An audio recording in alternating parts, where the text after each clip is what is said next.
14. Yes, I said it. Episode 14 of the Butterfly Throne podcast, hosted by your girl Star. Thank you for tuning in. Thank you for listening. Thank you for being a part of the journey of trying to become a black girl who podcasts wrestling. I mean, there's not many of us that does it, but I'm happy to be one of those. And thank you for continuing to rock with me. I very much appreciate it. Also, we're trying to get to 500 subscribers. So if you like what you hear on a episode basis, feel free to like, click, and share. And make sure you subscribe. Thank you. Today's topic is mostly about three topics, mostly, and a little stuff in between. Um, Definitely, I don't know if it's going to be a long one or a short one. It's debatable. But yeah, so today's topic is Chelsea Green and her 30 days to compete. Also, Zilla Fatu's NXT debut, as well as CM Punk versus Kevin Owens. Hi, Kim, and thank you. Um, let's get into the first one. The first one is Chelsea Green was giving. They originally on SmackDown, they were trying to strip her for her title, which I think it was a slap in the face. And honestly, I feel like that's a whole Michael Hayes thing because her dedicating her title win to him after she won it. And I feel like her being injured was kind of like a aha moment for Michael Hayes to prove like I know she couldn't handle the pressure or whatever the case might be. And so they gave her an ultimatum. They was trying to strip her of her title, and which pissed a lot of people off because what was the reason to put her in a ladder match in order to see who's going to be the interim champion for Rhea? Uh, but nevertheless, Nick Aldis gave her 30 days to get medically cleared to order to compete for that title, which is also a slap in the face if you think about it, because then you got Rhea, who was injured originally and who was the champion at the time. You didn't give her 30 days to compete, and I feel like that was a slap in the face. You could have easily gave her 30 days to drop to either get cleared or drop the title, but you didn't. Same thing with Liv. Liv, mind you, Liv wasn't injured, which which I grant, but the woman won the damn title at WrestleMania. Did not defend it for 100 days, and which is crazy because she's not injured. So there is no reason why you shouldn't be a fighting champion. For her to be champion for 100 days without being competed is a slap in the face to those who truly deserve that title. And I feel like when it comes to not only the creative people behind the scenes, such as Triple H and Michael Hayes and whoever else, if it's not the person who they rooting for or who they got money behind, such as the Rhea, such as the Liv, such as the Stephanies and whoever else, they will limit your wrestling reign, not your title reign, especially if there's an injury. And I feel like that's a disservice because you have a lot of people felt like Chelsea deserves to be women's champion because this is also giving her the underdog treatment, if that makes sense. Of yes, I put in a hard work. Yes, I'm willing to adapt to anything you throw at me. Yes, I'm the employee who complains less but does the most, helping your other talent to get over. And then for her to finally win it is to prove that she deserved it because she held United States champion and she made it popular. Same thing with the what's the oh I'm not can remember if she won like the she no she never did win the Royal Rumble, but she got over with the fans authentically, if that makes sense. Hi BJ. She got over with the fans authentically. And I feel like that pissed a lot of people off, especially like people like Michael Hayes. So give or take, yeah, she was the first woman to win United States champion. And I feel like Michael Hayes that don't have, which I don't see why this man even having a fucking opinion to begin with. Let's be honest. I feel like you pass your expiration date at this point, not ever living, but in general when it comes to wrestling. Pass your expiration date. And I get that you're a veteran, but I feel like your mindset is so stuck in the past that you don't see the underdogs as champion material, if that makes sense. And I feel like people like the Chelsea Green, the Carmelo Hayes, and those who don't fit your blonde on blonde stereotype or the 6 foot tall Bucky guys is a slap in the face. Chelsea winning is kind of like will be layaway to giving other talent who you overlook a chance to even compete or to have a title shot. But they don't want to do that. And it's a slap in the face. So they gave her 30 days to compete, which I feel like she probably would meet the criteria to compete. But however, um, I hope that she continues to prove people wrong, if that makes sense. I hope she continues to prove those naysayers who like, oh, she shouldn't be champion, or this is a sympathy title, or she's just stepping in until Rhea get back. Because if they give Rhea a fucking opportunity, a title opportunity when she first come back after she cleared, it's a slap in the face because you tell everybody else they have to qualify and get in the back of the line in order to get championships. But then she could just jump right in because she was the right champion or the original champion. But I digress. You know what I mean? It is what it is. Then you have Zilla who made his NXT debut. Now, don't get me wrong. I think a lot of people, or a lot of us that are true wrestling fans, um, who wants to see the best in others. Some of us are split that he should went to AEW or to TNA. Honestly, most of us kind of knew that he was going to definitely go into WWE because he wanted to continue his father's legacy. But honestly, I feel like they made the right decision in putting him in NXT. Now, I don't know if that was his choice originally or was that, creative saying let's put him in NXT. Because putting him out of the Indies into the main picture to be Roman's quote unquote lackey is a disrespect. Honestly, I feel like he doesn't need the bloodline in order to be in the background. I feel like him going to NXT, and I said this before, let him go to NXT so he can go right through that whole uh, roster to prove his point. This not only help him with my skills, but it will also help him inside the ring as well to order to get, more seasoned, if that makes sense. Um, so therefore, it's kind of like once it's time for him to become to the main roster, that there's no doubt in your mind that why he's there. I feel like, and then you have people who compares like, well, Jacob Fatu didn't go into NXT. Jacob Fatu has 7 years of freaking wrestling experience. First, instead of Zilla Fatu, he only have like 2 or 3 years under his belt.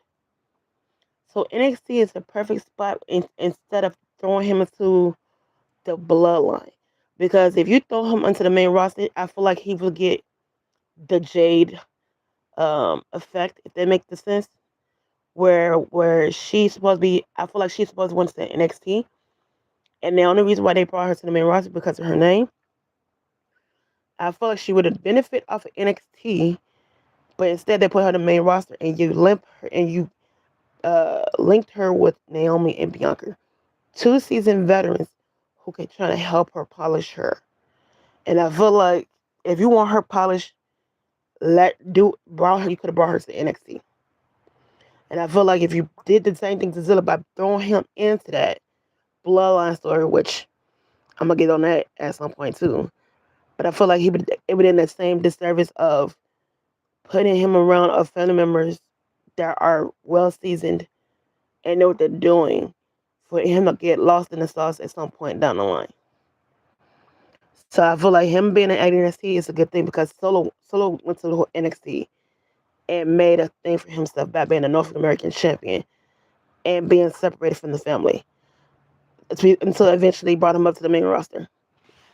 Um, Other than that, I'm happy where he's at as far as NXT, and I hope that he stays down there even past Survivor Series if they don't call him up. But I feel like even during Survivor Series, he should stay because I feel like if this is a learning opportunity for him to learn, then cool. Bring him up after Mania, if that makes sense. Bring him up after Mania or after the Royal Rumble, or let his main roster debut be Royal Rumble. So that way he has from this time up until that time to order to harness his craft in order to get over with the fans. Because despite his name, especially in his family lineage, I feel like a lot of people still don't know who Zilla is. Especially if there was the type of people who never watched the Indies. And this will be a perfect way to educate. Now, I did have an asshole in a live who literally said that, you know, NXT, when was the highest rate NXT episode, and that the reason why it got high reviews because Zilla popped up.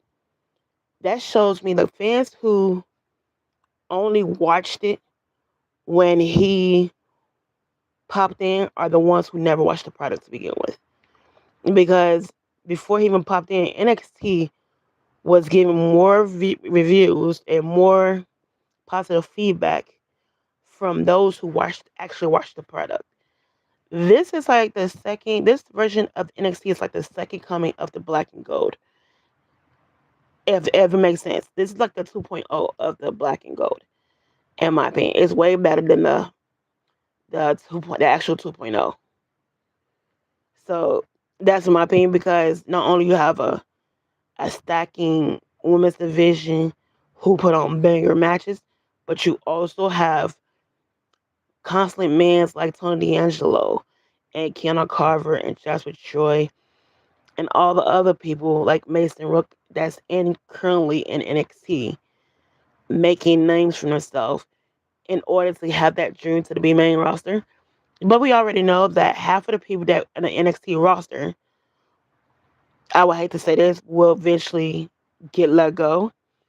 Or probably around when WrestleMania after WrestleMania time, due to because they have nothing to creative have nothing for them.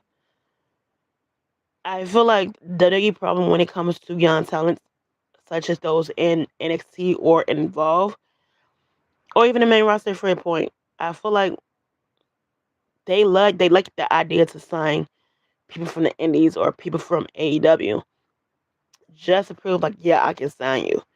This doesn't mean I'm gonna keep you. This just showing that we're open to those who are from a rival company or a little known company that's making a name for themselves. But we have no intention to make you a star, none whatsoever. So therefore, it is what it is. I feel like same thing with Jade. I feel like with Jade, you snatched her due to her name. Now her goal may have been I wanted to be WWE, but I feel like honestly they only caught her up because of her wrestling, because of her name that she built in AEW, and this also is also I got one of your people, AEW. You know what I mean? So it is what it is. Um, but yeah, I feel like I wish they would book him better. I hope they don't fumble him, which I have a feeling they will.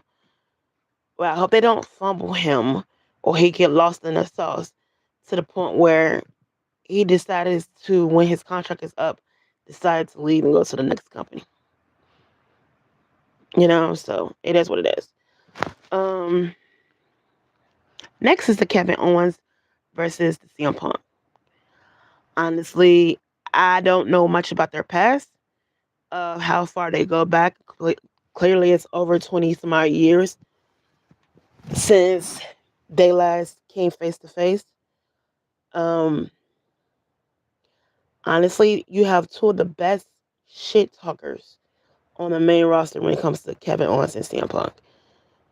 You have two people who's not afraid to go there or call each other out on the bullshit. Um, I'm aware that they can't mention other people like Kenny Omega or the Young Bucks on the main roster because of NDAs. However, but I do feel like you could get the point across. My only, I honestly, I don't really like Punk, and yes, he's from the same city I am.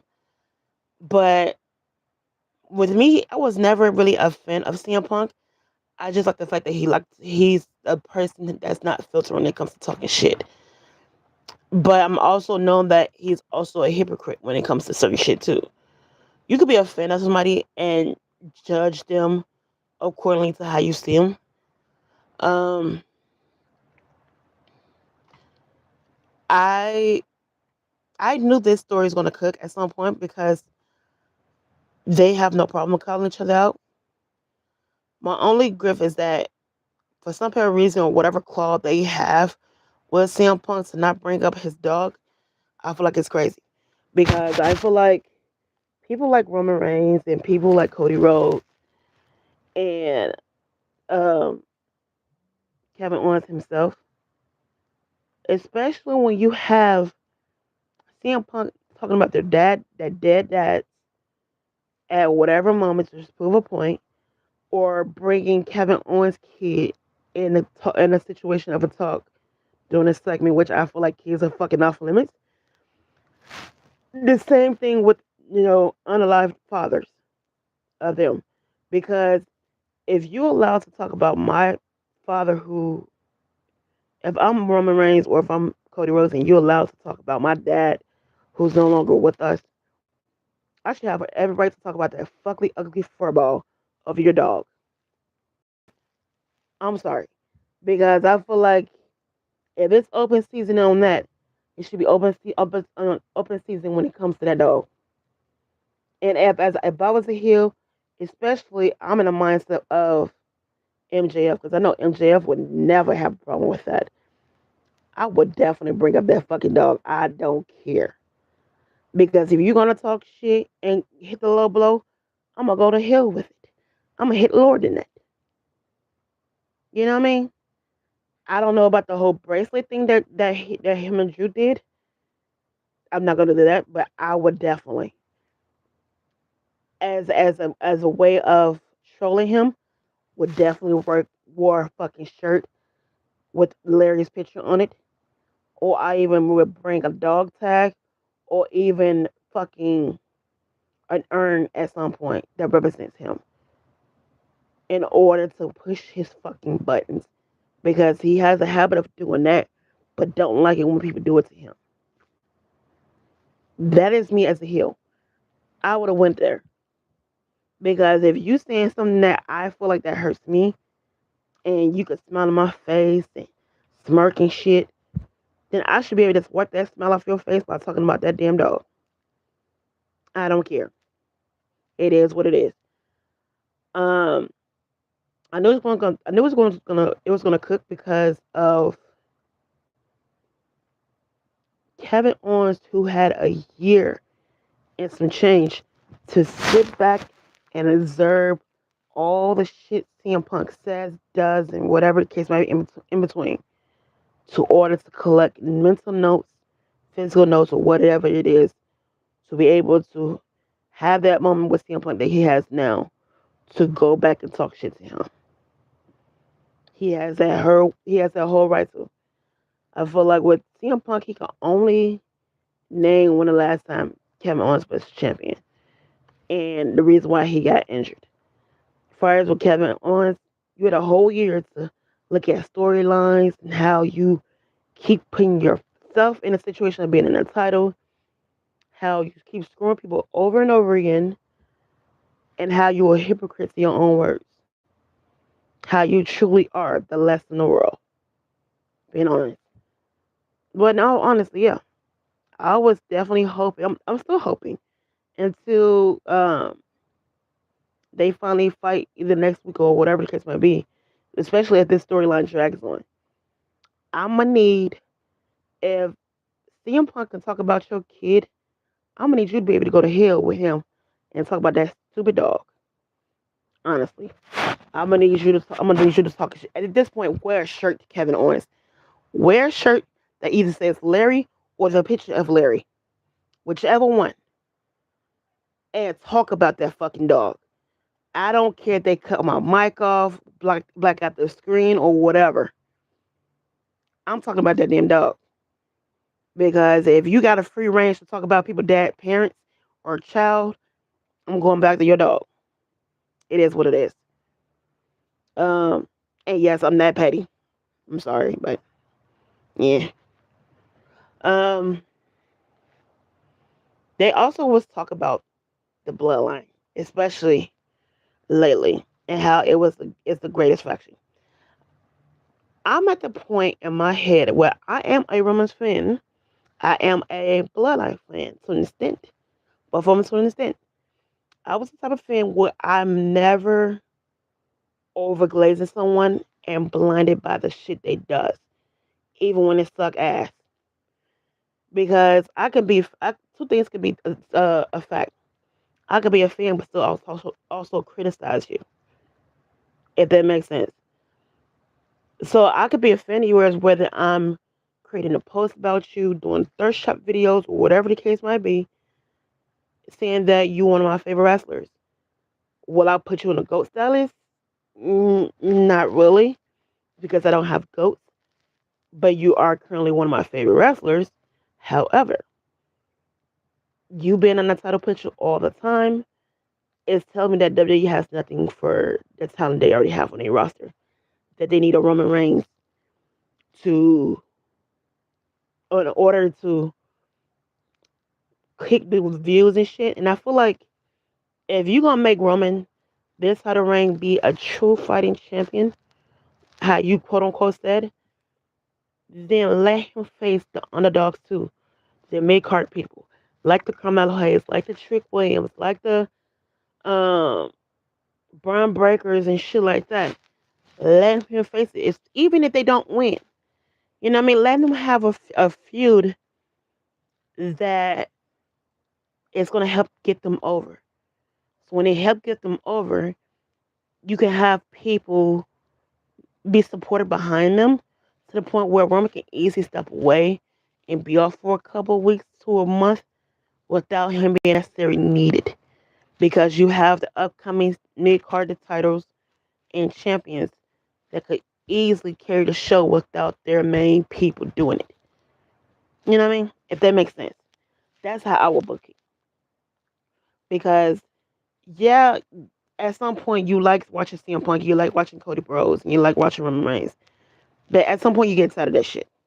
Because it's like a soap opera that keeps going on fucking repeat.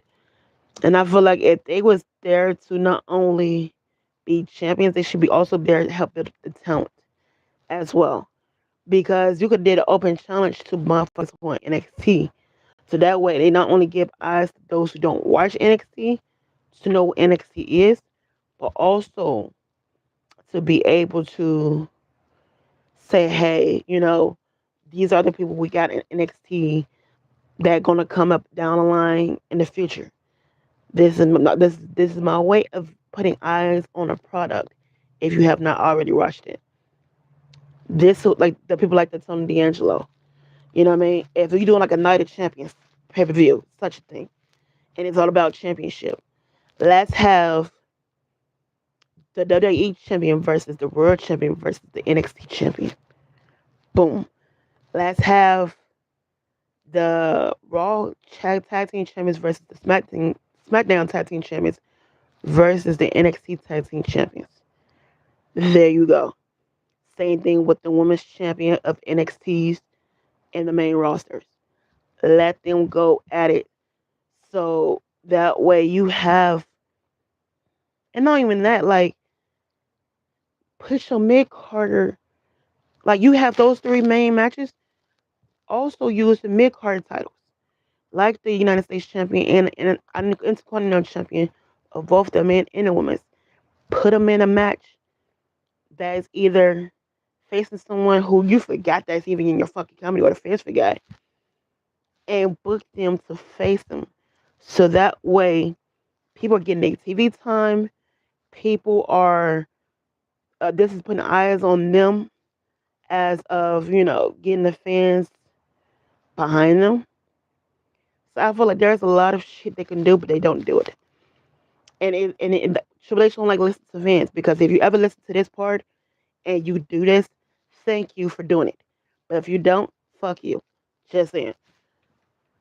But yeah. Thank you for listening to my rant. But honestly, I feel like my expectation when it comes to WWE in the future or the next 6 months is very low. Until they prove me otherwise. If I'm being honest. It is what it is.